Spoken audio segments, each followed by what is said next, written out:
Hello, everyone. My name is Shama. I'm with Girls In Gis. We're back for yet another edition of our Real Talk segment.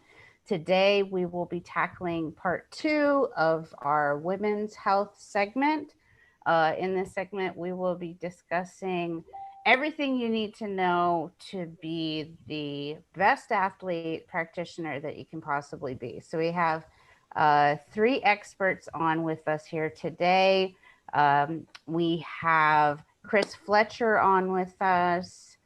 We have Alex Sterner on with us, and we have Nattie Boss. So let's go ahead and dive into it today. The first topic we kind of wanted to tackle was nutrition. So that you see a lot of different diets out there, different recommendations for practitioners, for athletes, for competitors. Is there a best diet out there that works for grapplers? Is there one specifically that you guys recommend that you think is most ideal for grapplers, or does it vary by person to person, or what are your thoughts on this?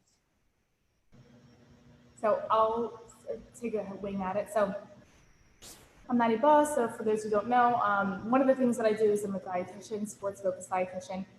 When it comes to nutrition and the athletes I coach, which is all female jiu-jitsu athletes, the number one thing I've seen in myself with the science and also in my students as far as like actually application is honestly balanced eating. There's no real, in my opinion, diet. I don't even like to use the word diet. I like to use way of eating.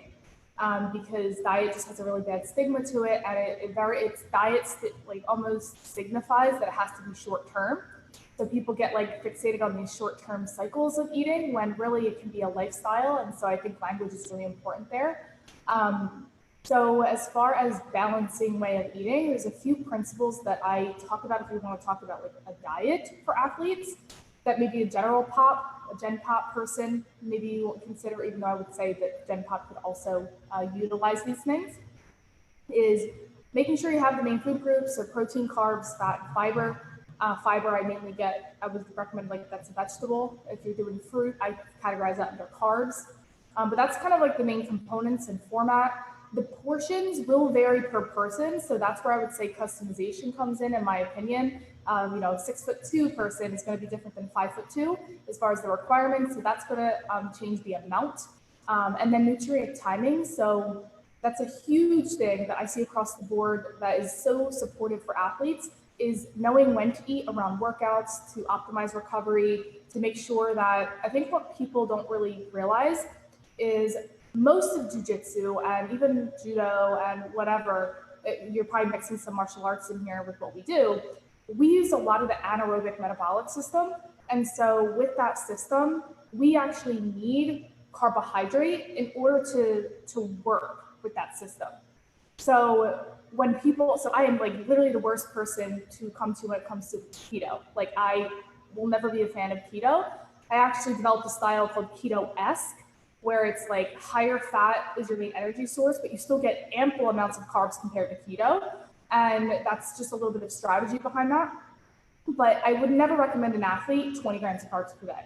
I think that's very inefficient, specifically going back to the anaerobic thing, because we need carbs to literally function in order to be able to make that explosive move, in order to, there's 20 seconds left on our match, and we need that extra little bit to push in the gas tank where it's going to be, that 2-point win or loss. And carbs play such a huge role in that. So strategic carbs, I think, is really important, not eliminating them at all. And then nutrient timing, meal timing, so like structuring meals around specific times of the day so that you are consistently, sustainably getting energy. And then also if you need to add any extra snacks around workouts to further support that. I have a 4 to 5 hour rule where if you are going more to 4 to 5 hours without any type of food or substance, that's when you would eat something.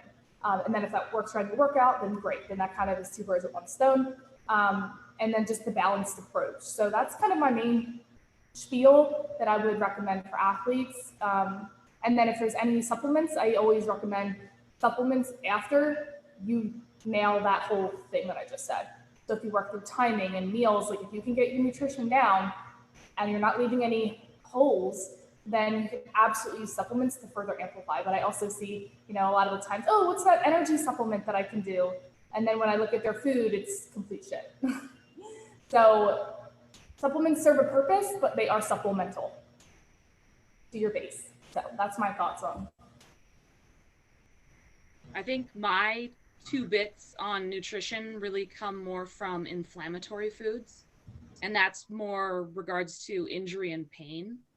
So if people are coming to me and their pain level is higher than it should be, I might ask them to either go see a nutritionist or look into their diet and see if there's something they're eating that could be inflammatory. And we typically look at foods that maybe are high in sugar or milk products, but sometimes the food that is our inflammatory or we have a low level food intolerance to is like our comfort food. So when people get sick with, like, say, a cold, and then then there's inflammatory proteins in your body and there's antibodies, and then you eat your favorite food because you're feeling a little better. The problem with that is your body can make a food intolerance to that food. So my little bit of stuff I deal with nutrition is that I'm just trying to figure out or have people look into the foods that potentially are keeping injuries inflamed and keeping their body inflamed. So that is my little tiny bit of nutrition stuff I do. Cool. Awesome. As a strength coach, I don't dive into nutrition more than I have to, but as I'm sure a lot of people know here, oftentimes in a sport, working with a sport like jiu-jitsu, people have to wear plenty of hats. So I do try to streamline efforts as best as possible. And I like some of the things that were mentioned so far. I really do try to have as sustainable of a practice that can accomplish the person's goals at the same time. So anytime we get into something that's really eliminating major food groups, I try to avoid that as best I can. And it can be tough because, in a sport like jiu-jitsu where people are always trying to share what works for them, it can sometimes pass on things that might not be good for another individual. So I try to really reinforce that, sometimes we need an individual approach. And just because somebody else that you train with had really, really good results from eliminating carbs or whatever they may have eliminated, that may not necessarily be the best approach for everybody. And I don't think that enough people, certainly not enough lay people, are putting off that message that, just because something, I'm not trying to say it didn't work for you, but there is a good chance that if you're preaching it to the entire room, that it might be a little bit detrimental to some of those other people that are there. So sometimes being that contrast and being able to tell people like, hey, I know that someone said that keto is the best, it was the thing that worked for them. And the fact that you're feeling super low energy and you're not able to get quality training sessions, it might have to do with the fact that it's not a one size fits all approach.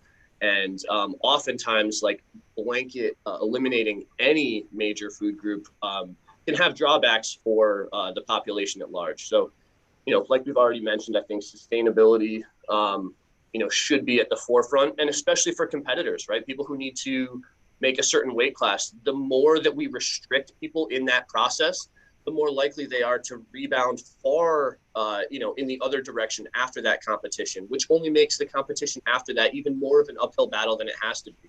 If we can find a sustainable way to get us a little bit more into striking distance of that target weight, oftentimes what we can do from there is make it so that we don't have to have these massive swings throughout the year, which then goes far beyond nutrition. It can affect every single part of your life. So by finding that more sustainable practice, oftentimes it makes the rest of your life easier as well. Yeah, definitely. I work with that a lot with this idea of like the rebounding, because so many people are going on those, whatever your Joe Schmo recommended as far as a diet, and it's causing them to not really think. I think what's really important here for those watching is like, if you do martial arts and you're serious about it, even if you consider yourself a hobbyist, but you're coming 3 times a week, I'm really big on the belief that you should really look at yourself like an athlete, even if you're not competing at ADCC trials, because when you embody what an athlete would be like, right? If you were to visualize what does an athlete look like, you're going to see, oh, what would they then do on a daily basis, right? Like, what would their lifestyle look like? And then if you can actually say, oh, I'm actually an athlete too, it's just I'm taking it a different course or direction. Not all athletes have to go to one of the Olympics, and realize that I'm an athlete. So what if I was to change my lifestyle in a way that's going to support what an athlete would normally do on a daily basis? I think that's so important when it comes to the sustainability aspect, because I work with hundreds of clients, and it's very much like, oh, well, I just start my diet when I'm prepping for this tournament. And then if you're in that extreme yo-yoing phase of the low carb to whatever, usually low carb when they're doing that, it's like then they ended up putting an extra 10 pounds on top of the overweight they were already. And it's not even a fact of like weight loss anymore. It's all about hormone stabilization. It's like way deeper. It's thyroid fixing. It's the hormones, it's the gut. It's like all the stuff that was the long-term damage that they didn't do. And it's not a fault on them because they didn't realize, they were just fixated on that short-term, like cut the weight. But that's the long-term repercussion that's actually preventing them from doing it. So it's like this whole big messed up thing. So I think it's cool, it's experts that we do from a nutrition standpoint. We are that like grounded source of really promoting the sustainable aspect of it, because they're going to get, every single person in their gym is literally going to tell them something different to do for nutrition. So like as experts, like really standing strong on like that sustainable thing. So even whoever they pick, at least like we're all on the same page. For sure. And I think anything that can have a scientific approach falls into that category. Anybody can speak to their own experience, but there's no guarantee that your own experience applies to people at large. So being able to be, and most people who are sitting around at an open mat aren't necessarily comparing their personal experiences to what the literature says. They don't realize that their experience is an N size of one. So, I think that it's really important that our ability to really sift through a lot of that and streamline people's efforts, because if you're just bouncing around from personal experience to personal experience, it might be a while until you find that one that really does apply to you in the way that you need it to. Far more often, you'll get more and more discouraged with every single attempt. And that's when people go, well, there's so much conflicting info out there, I don't know what to believe. So I think it's important that by being able to cut through some of that, we can provide that answer to people and give them, a well-rounded approach where it's like, look, we're gonna troubleshoot this. We're gonna problem solve exactly what you have going on, explain why your experiences haven't been fruitful in the past, and try to figure out a path that makes sense long-term for you. Yeah. So, this is, obviously something that I'm very passionate about. Right now I'm at my strength and conditioning facility, which is in San Diego, California.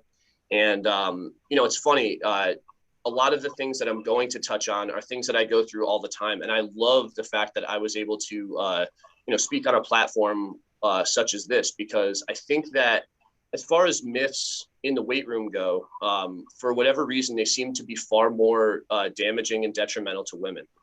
Something that I really try to focus on with all of my athletes is this idea that, sure, we're strength training, but when we say that, the first thing people think of is the muscle. But as we apply these stressors and these loads to the body, it's not just the muscle adapting in a vacuum. It's always, tendons, ligaments, bones, everything is remodeling and getting stronger. And in a sport that's designed around destroying those exact structures, we need to be as resilient as possible. So one of the biggest stigmas that I try to break down, and this one is, far more pervasive than just women, but the first one is that, strength training will inherently make you gain weight. I'm trying to watch my weight from this tournament. I've got to watch it with my strength training. Well, I really like if we can blame appropriate culprits if something is going on that is not desired from our training. So if we're gaining weight, I want people to identify what it is, what habit of ours is causing us to gain that weight. It's not really going to be from strength training. Strength training in and of itself is catabolic. And that's something that I stress to people all the time.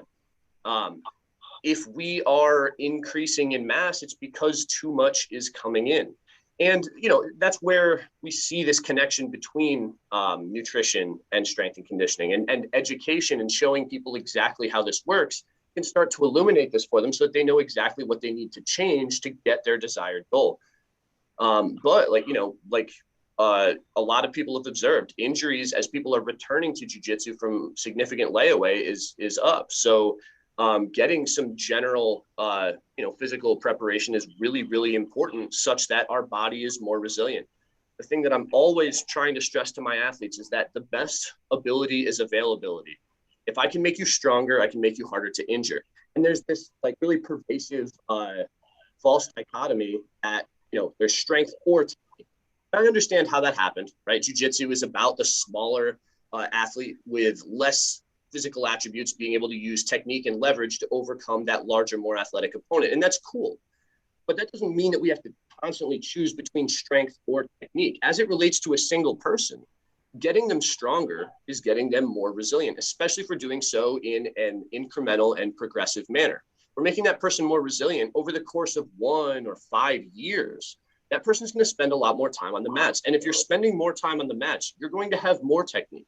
So we really want to try to, it's something that I really do as often as possible, is try to break down these self-limiting beliefs that if I'm lifting, I'm going to be inherently gaining weight, or if I'm lifting, I'm choosing strength over technique. None of these things are really helping us. And if anything, it's holding a lot of people back to really making sure that they can stay healthy and do the things that they love.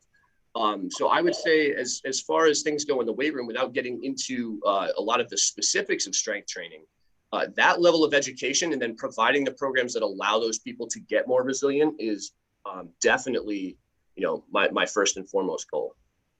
Do you have any comments on periodization within, because jiu-jitsu is kind of a mess with periodization, right? Like there's competitions every week, every weekend you could go to a competition if you wanted, right? I mean, it's just a mess. So that's, I think, where people get into trouble, is they are constantly training really hard, right? So any comments on that? Yeah, so it's tough, especially going through school. I when I went to the University of Connecticut, I interned in 8 of the varsity weight rooms, and the programming there was, extremely specific to the schedule that sport had, right? If it's a winter sport, when is the, when is in season, when it's off season, what is their, spring training camp or whatever, what does that look like? And with a lot of these Olympic sports, it's very easy to do that. They run on a very regular schedule. There's a definitive off season. A lot of these things that we don't see in jiu-jitsu. And I mean, we've already sort of hinted at a bit, is that, as we go through different seasons or different activity levels, it's important that we keep in mind cumulative stress or load management. And this is something that, I also take very seriously with my athletes. The crazy thing is that even given 10 athletes on the same team, they're not going to have the same competition structure. One of them may get an invite to a fight to win one weekend, and then, take a whole week off, whereas somebody else has, a local tournament. And also, how do you taper variables appropriately if somebody has just an exhibition match, a super fight for something like fight to win, versus somebody else who likes to compete in their weight class and in the absolute in a tournament, where they're essentially doing a bracket in the morning and a bracket at night. So going over and educating my athletes on how to taper specific variables, how to track, when we've got too much intensity going on. For example, if I have, in a very general format, I view it a lot like sports with a very long in season, when I'm working with athletes in particular. When I'm working with, let's say, a hobbyist who wants to compete for the first time, we could do a pretty linear periodization, taper off the variables at the end, allow them to super compensate and compete at a very high level. When you've got a lifetime competitor, they really might not have an off season. So I look at things like baseball or basketball in season, when they have competitions very often, and they can't completely and entirely taper off for every single competition, or else they would never lift in season. And that's just, not the case. So what I'll generally try to do is identify the variable for a specific competition date that is most important. For example, If I have somebody competing in, an exhibition match, like a fight to win, intensity is going to be far more important than endurance or volume, especially as it relates to something like a tournament. So that is the variable that I will generally taper off most sharply the week of. For a tournament, it's going to be the opposite. Volume and endurance is going to become very important. So I will tend to taper that off a bit more sharply as well. The only times that I will do, an extended period of time where they won't be training with me whatsoever will be for major events. If somebody has worlds, ADCC trials, or, I've trained athletes at the ADCC, main event for something like that, like you would peak for something like the Olympics, we can do a much more linear type thing. They're also not going to be taking super fights 2 weeks out from ADCC. So it's a lot easier in that case to do a full, more linear plan where they taper off at the end. But yeah, I talk to them about that a lot, and I try as best I can to get them to taper with their jiu-jitsu as well, because as many of us know, especially when you have a more isolated event, again, not the ADCCs or the worlds, but something like Fight to Win, not everybody's going to be doing it. So it's not like every single class is going to be keeping that in mind. So I really try to put that level of responsibility on the athlete and explain to them, like, I know that your competitor mind is telling you, hey, an extra day of practice is going to help me. But when it's, 32 hours out from your super fight, you're not helping yourself. Something that I preach to them all the time is that rest is a weapon. And if you have two athletes getting ready for that super fight, and one of them understands that, and they don't let their competitor guilt get in the way, and they taper off for a couple days before that event, they will be able to perform at a higher level than they might have experienced all camp long. And as I always start off by preaching that and getting them to buy in as much as I can. But when we know that it works, I like to really send that home. I go, look, you were behind that entire match, and then you pulled ahead at the end. This is because we tapered appropriately. And I like to really like let them soak up the fact, like, hey, you did this right. Let's do this more. Let's continue to keep you bought in this. Because I think a lot of us at the lower level in jiu-jitsu, as a blue belt, you train a little bit more, you do a bit better in your tournament. But something that I point out to them as well, let's look at the black belt podium at Worlds. Do you think the guy who was in first just had the most mat time out of everybody in that bracket? Do you think that he trained, the hardest out of everybody? And at the lowest level, they might say yes, but as they get closer to that level themselves, they might realize that there's a little bit more to it, that we have to sometimes be intelligent and very deliberate with what we're doing, that we should go into it with a plan and execute on that plan and not simply just keep going more. So I know that was a bit of a long-winded approach, but as it relates to periodization, it depends, unfortunately. And depending on the type of event, depending on the athlete, how seriously they're taking that tournament, will depend on how we deal with it. But I never simply ignore it. There's always going to be some way that we keep cumulative stress and load in mind, and that we taper off such that they can compete at a very high level. Cool. I have something I'd like to add, because I work with this a lot with athletes, and I call it, I don't know if it's an actual term in the strength and conditioning, but it's something that I utilize called training undulation.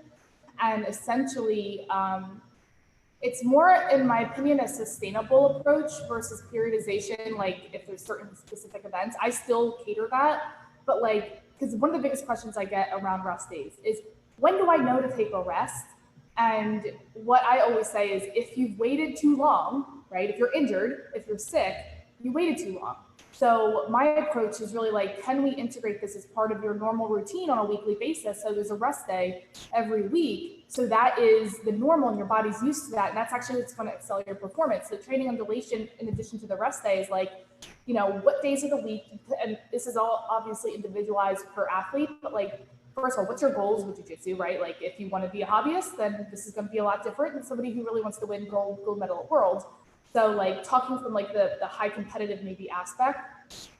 Okay, so what needs to happen for you to actually set yourself up for success? So training, how many days per week is realistic with your lifestyle and the situation you're in that you can do this, number one. Based off that, if you also want to build strength, right? Because that's also another factor. I want to build strength too, and they want to do all the things. I'm okay, based on the schedule, where can we also fit that in? So it's almost like the high intensity, medium intensity, low intensity, and rest days. And personally, as like what I do with my athletes is basically look at their routine and adjust that accordingly based on those goals. And that's what I like to do, is more of like their consistent, because say for instance, they're like, I just want to be competition ready, even though there's nothing ready, right? So that might be a longer term approach, but it's still consistent with like, okay, well that means every week you're still having a rest day, right? And then, but it definitely changes when you are, and this is one of the biggest things, is leading up to a tournament.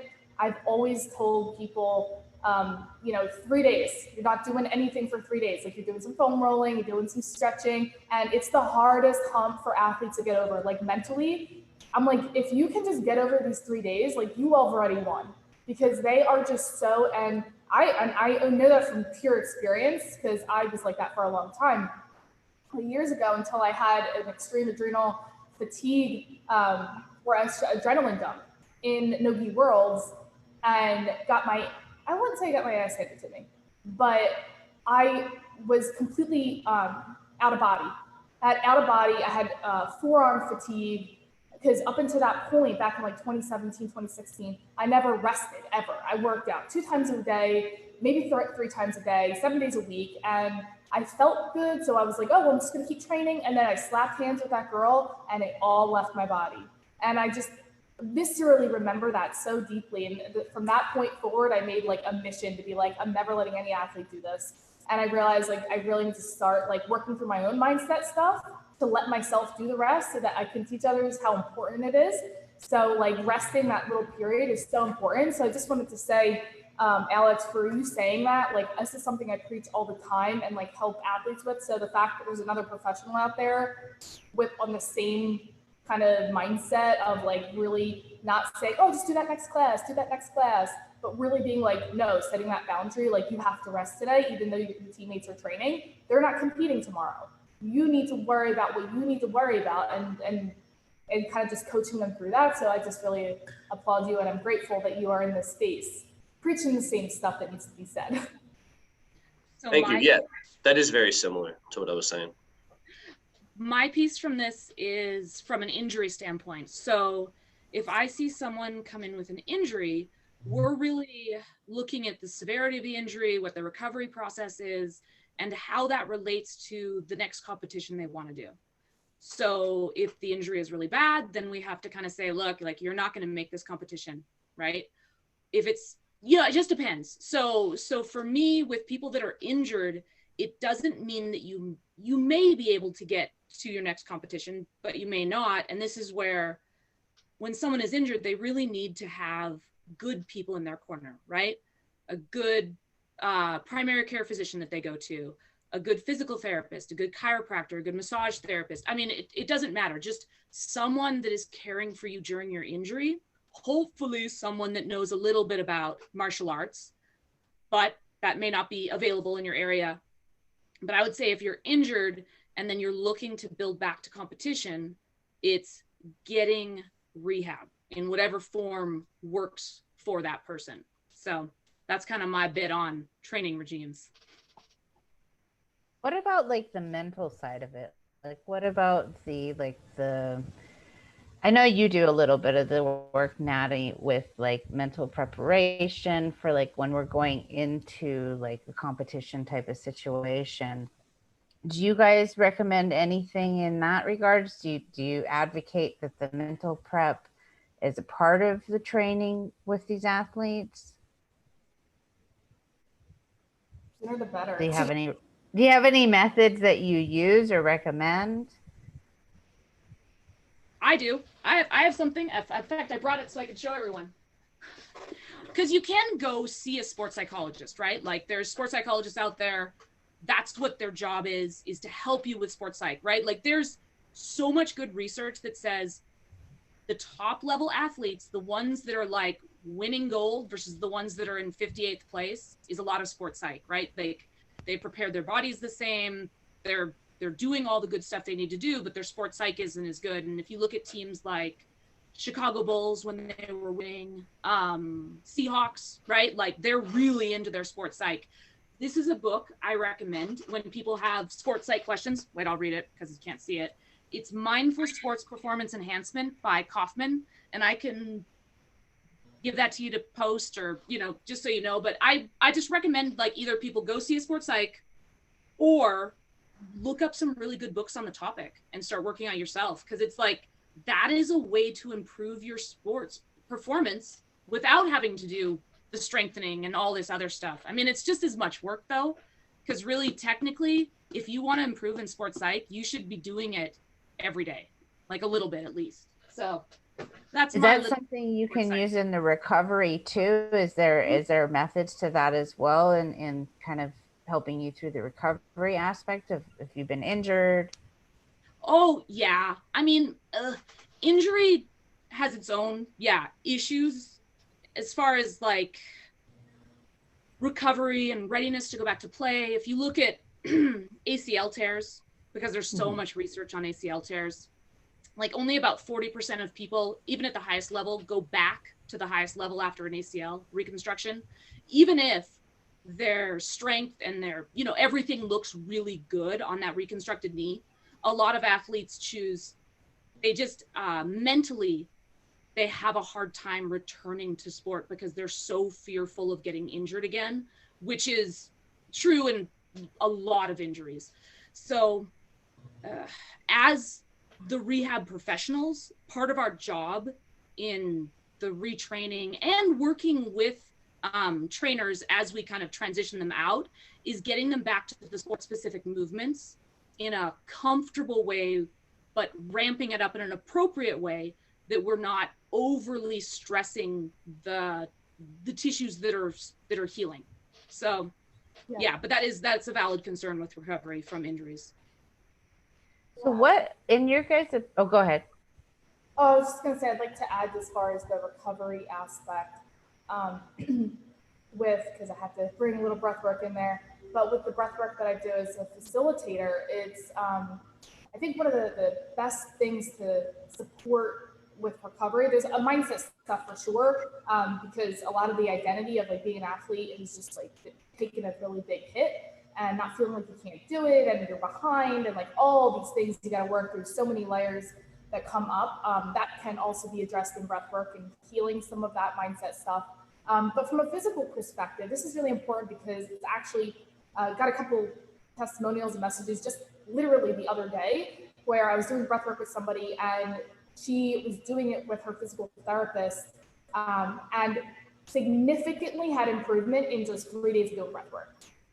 Improvement to the point where before she did breath work, it was weeks or even months before she was able to step on the mat, and she was cleared to go to breath work that day. She was like, I don't know what you did, but like, that's crazy. And so a little bit of the science behind that, what's happening is like when we are injured, basically energy is never created or destroyed, right? Basic law of energy, it's only transferred. So when we absorb an injury, there creates this stuck energy in our system. And so through the movement and the rehab, it's helping move it. But like breath work is another modality that people can use to help break up that stuck energy and release it from the system.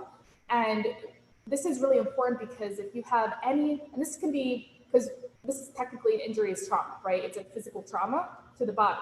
So any type of trauma, emotional, physical, there's going to be stuck energy that's existing in the body. So from a physical perspective, you know, the knee injuries, the shoulder injuries, the neck injuries, prevalent things in jiu-jitsu, the more that we could practice and with our breath and release that energy, the more we're going to be able to create kind of like space and like more, I don't want to say flexibility because you're not going to become flexible unless you work on flexibility, but like you're creating space where there was stuck energy, like that tightness is kind of opening up.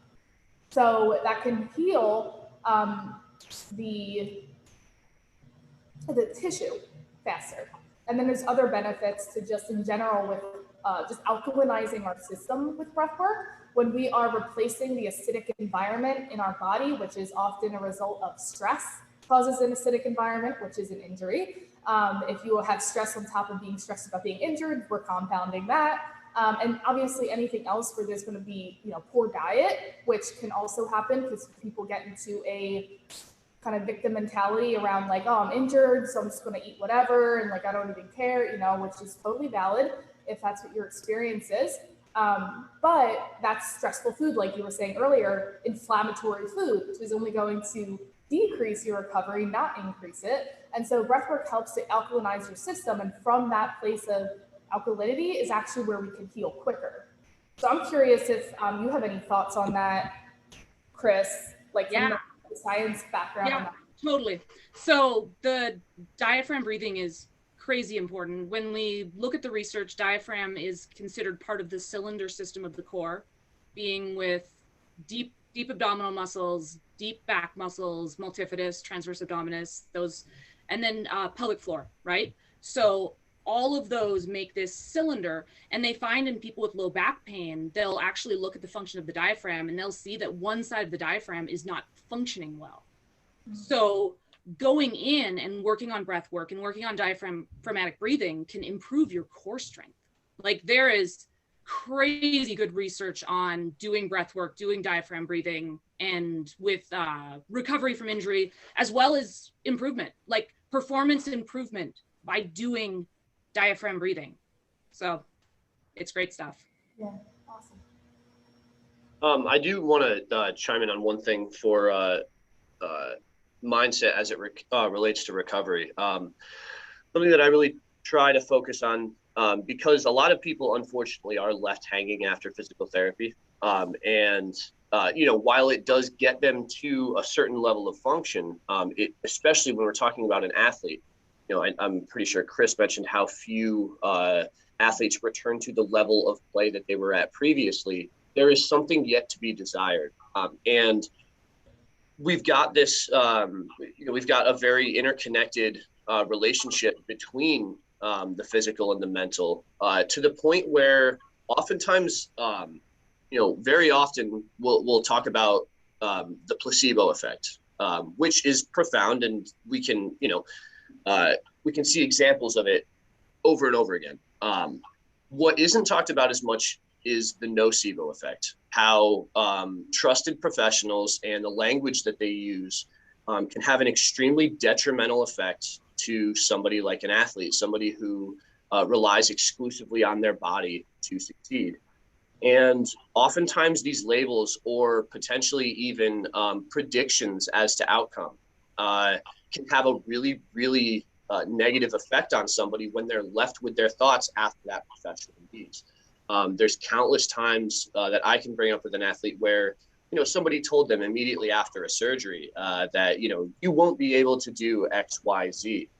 And something that I really like to do with my athletes before I get into even assessing exactly where they're at, if that's something that I've already noticed based on, that's something that sort of tumbles out as they talk to me about their injury. Oh, my doctor said I'll never be able to whatever, or my physical therapist said, X, Y, Z. And again, I think that it's not that anyone has these nefarious motives, but they just are a little bit careless with how they throw things out there.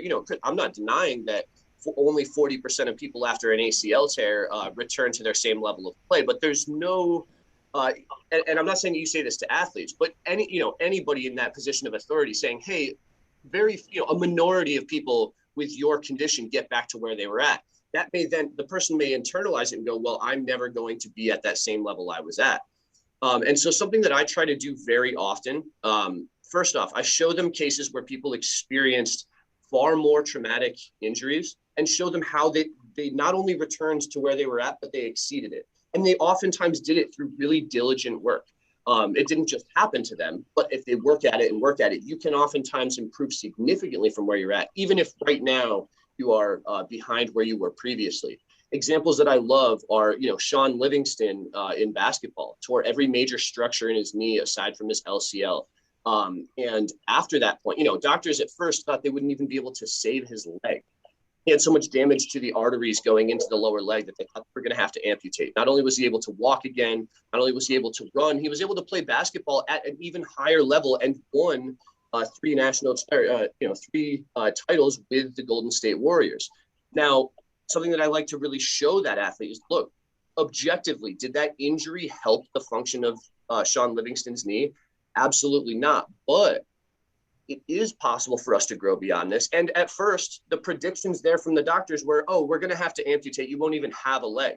It's very reassuring to know that while the odds may be stacked against them, it's possible to grow beyond where we're at. I start with showing those instances where someone experienced far more traumatic damage and grew beyond it. And then what I do is, as we start to hit some of these benchmarks in terms of performance, and because I'm tracking variables, because we're really making we're measuring as many objective things in the weight room as we can. As they start to hit these milestones, I go, look, you're doing this, right? And instead of keeping us in this mental loop, like, I'm never going to make it back, I'm like, look, we might not be there yet, but we are up a couple steps from where we were.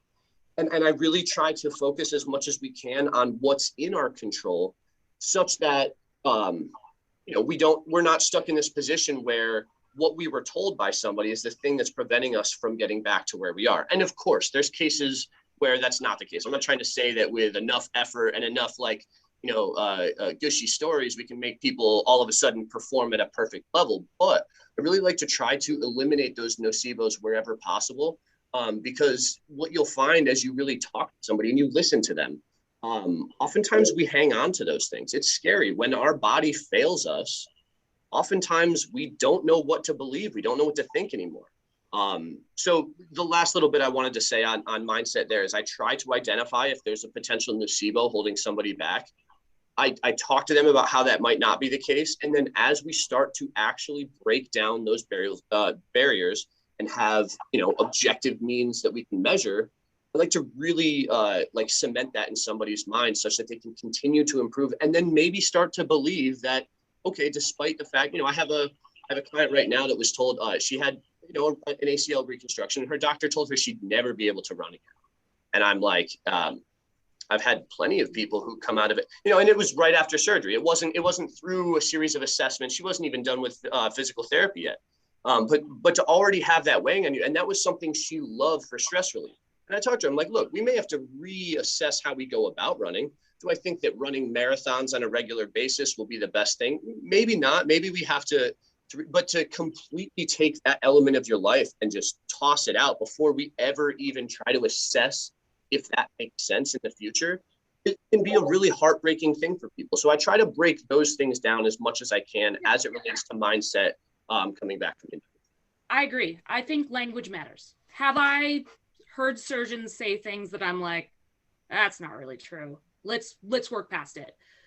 In the same sense, understanding the surgery, the injury they have, their ability to recover from it, because some injuries just physiologically, they will tear it worse, right? So there are some things when maybe their surgeon isn't the best or their doctor isn't the best, and then you can kind of recommend that they go get a second opinion and say, hey, like that, not running after an ACL reconstruction, like why would your doctor say that? Why would the surgeon choose those words, right? Like, is there some reason that the surgeon saw within surgery that made him say that? Or, like you said, was he careless with his words? And then there needs to be some talk of how do we recover from that? But I would say working closely with the surgeon, the doctor, the physical therapist to make sure that these injuries, like, what was the reason for them saying that? I guess that's the thing I would caution for everyone is that, yes, people can be careless. Let's be very careful, but making sure we know the reason why they said that. And there is a gap between physical therapy sometimes because insurance only pays for so much physical therapy, right? Which is sucky. It's really awful. Honestly, I would rehab ACL reconstructions for a year if I could, because that's how much they need, really. And the research is saying that they should be not returning to sport till 9 months because of their injury of re-tear. So, but this is where as physical therapists, we need to do a better job of handing off to trainers when we say like, they're not going to pay anymore. So like, how can we get you to another professional that can continue this process and getting you back to your goals that are realistic, right? Within your tissue, stability, structure, that kind of stuff. For sure, I agree, and I really do think that the majority of the time that comes down to, again, not nefarious motives at all, but healthcare and how it's structured. Oftentimes, you have a doctor; they're going to have very limited face time with a patient, and especially if the person used to squat, they had something like an ACL tear, maybe they tore their meniscus. It's far easier for the physician in that point. And this is me actually, I don't try to undermine people, especially if there is a relationship. If there's a chance for me to be able to reach out and establish communication, I absolutely do, because that information is only going to help me. But sometimes due to that limited contact, it's far easier from a liability standpoint for a doctor to say, yeah, you're not going to back squat anymore. And I think as we dive a little deeper into that, sometimes that is appropriate. But other times it's just safer. I mean, how they don't have the time to go, with the patient and be like, okay, so if you get to this level of function at 9 months, then by 12 months you can get back to squatting and analyze their technique, know that they're doing so in a supervised fashion. They don't have the time to do that, so it's far easier to say you shouldn't be doing that. And I think when possible, I do have physical therapists that I work closely with as well. I try to do it off of, it's not reckless abandon, right? But I think that there is an empowering moment where with the right support structure, oftentimes, we can recover far more than a lot of people will give us credit for. So yeah, I totally agree. There are absolutely cases where it's not appropriate to, and I don't, it's not a matter of speaking these sweet nothings into existence until people think that they can do anything again. However, there are absolutely some cases where, whether it's due to limited time with a physical therapist, which is not, I don't think that that's appropriate, but based on the way that healthcare is set up, that's what we're stuck with, or limited time with a doctor. Sometimes it's easier to say, don't go for that, because you don't want that person to go about it too aggressively and end up right back in your care because they were reckless. So I understand. I think it's a lot of us too. After we get injured, we just want to go, right? So it's hard. The mind is sometimes stronger than the body. It's definitely what I've learned personally in my experience. So we kind of covered a lot of the factors. So in your opinion, what are some of the, if somebody's out there and they're saying, I want to perform at my optimal, hit my optimal performance, what are some things that I can look at? What are some of the biggest factors that you guys look at when trying to help somebody kind of hit that level of achieving their optimal performance? I know sleep, diet, conditioning, recovery. What are some things that you guys, just as a blanket kind of basic, that you guys look at or would recommend? Yeah, I'll start. So I am a holistic approach anyway. So a lot of what I do to kind of hit to the points that you said, definitely have to get enough sleep, and quality sleep is something I also look at, which is usually just ties into diet and stress management. But sleep, my pillars of performance, in other words, that I call it, so nutrition, training. So from the training element, again, assessing based on if they want to be a high performer, how often they need to train in jiu-jitsu, their strength training regimen. I think something that's really, there's a double-edged sword with the training sometimes, of this idea that Alex had mentioned earlier, that people want to be these high-performing athletes, and part of what I feel was required is a higher muscle to fat ratio, right? But so many athletes are on a weight loss diet, and they don't want to take the time to build muscle mass. And the thing about muscle mass is it takes a hell of a longer time than weight loss, in my opinion, to build, because muscle mass is anabolic, building up muscle mass, which means it takes way more time to build the layers than breaking it down for the catabolic stuff. So I think as a high performing athlete, to answer your question, one of the things is really assess, if you want to be a high performer, assess, maybe get a body scan, get a bod pod. What is your muscle mass? If you truly want to be a high performer and you want that, you have to build muscle mass. You can't just not have muscle, because it's going to increase your risk for injury, and you're not really living to your potential where you can do strength and technique.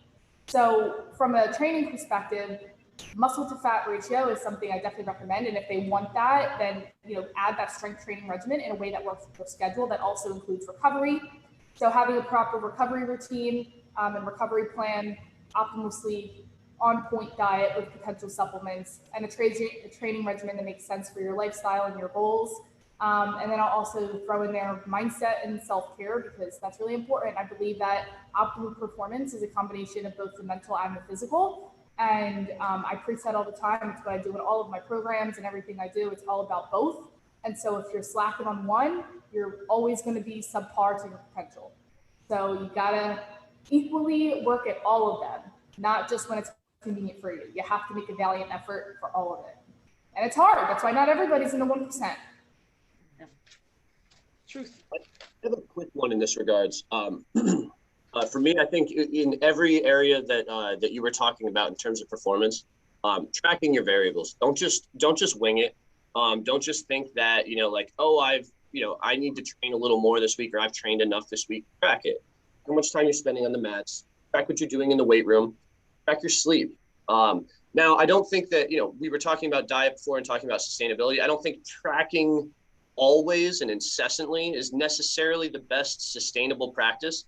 But I do think if we do have a decent relationship with food, occasionally tracking and getting a snapshot of like what our diet does look like can be very illuminating. So I think in general, instead of leaving things in this like nebulous, oh, I'm eating well, or I'm, I do strength training and I'm good there. Like, track those variables and let's really see where we're at. Oftentimes things will jump out at you.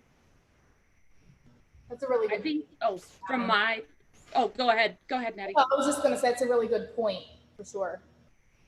Okay, so from my piece of the world, there's some really cool research coming out on using physical therapy for sports performance. It's not usually what we're thought about, right? Like you have an injury, we're the recovery from that, right? We're the rehab.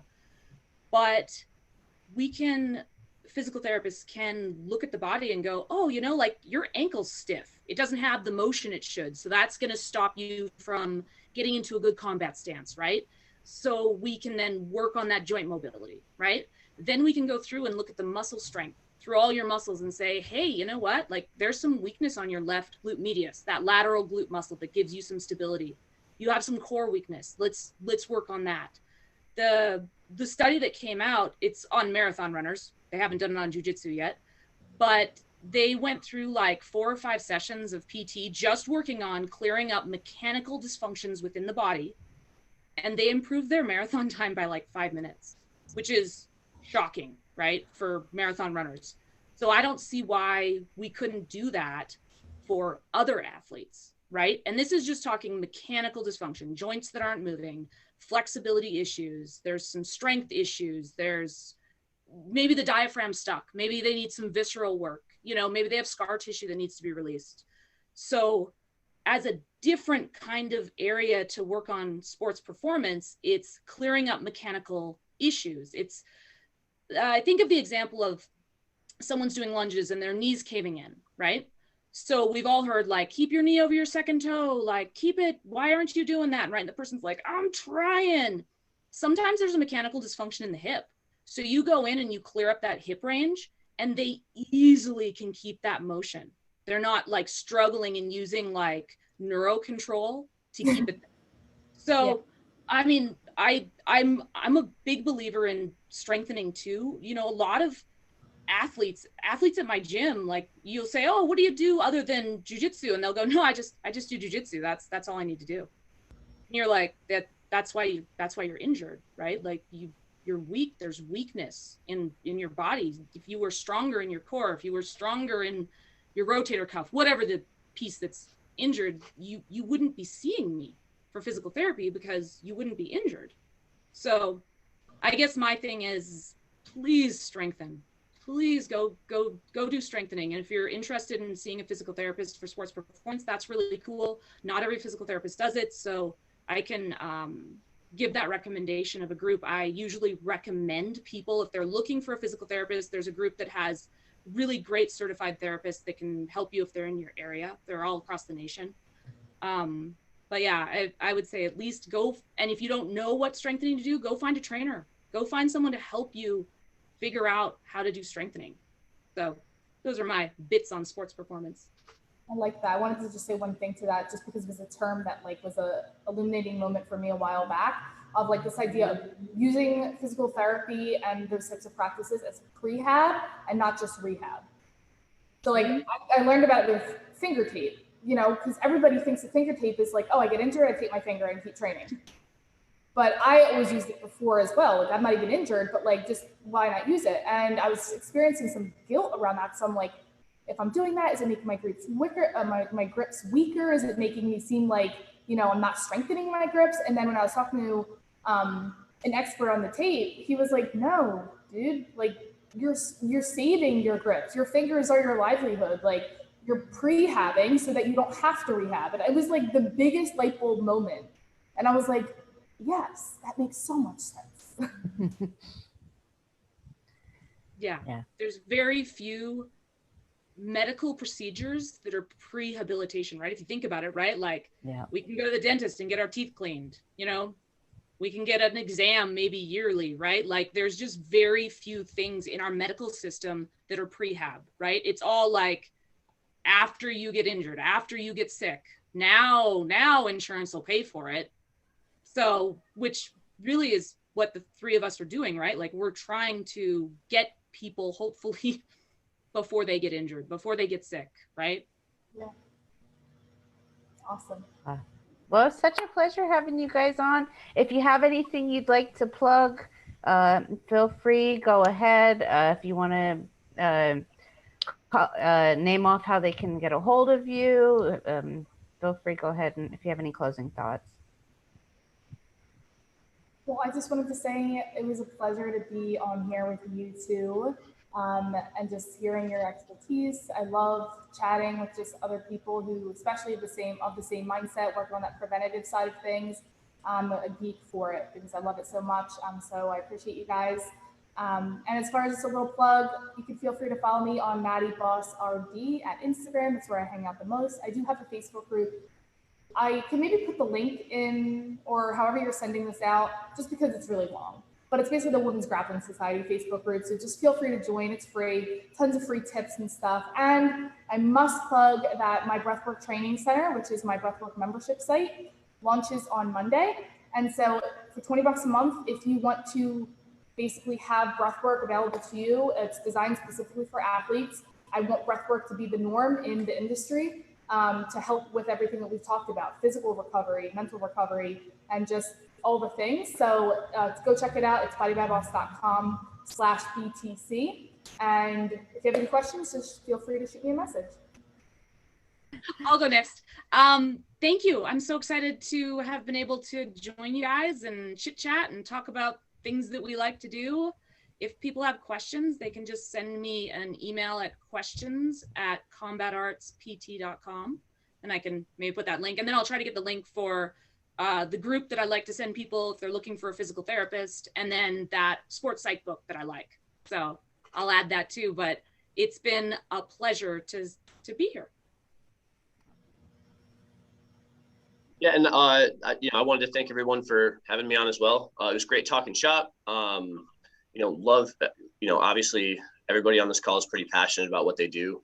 So it's been a good time. And if you guys wanted to find out more about what I do, my business's name is Electrum Performance. We have an Instagram, a YouTube, and then we try to also put out as many instructionals as possible. So we're also on BJJ Fanatics and Jiu-Jitsu X. Excellent. Awesome. Well, I hope you guys enjoyed today. Hope there was a lot of information that was shared. Check us out this will be re-aired on YouTube as well as on our podcast. We'll make sure that we get you guys all the links to get in touch with everybody on today. Thank you everybody for being on today and sharing your knowledge. And we'll see everybody next time. Take care. Bye.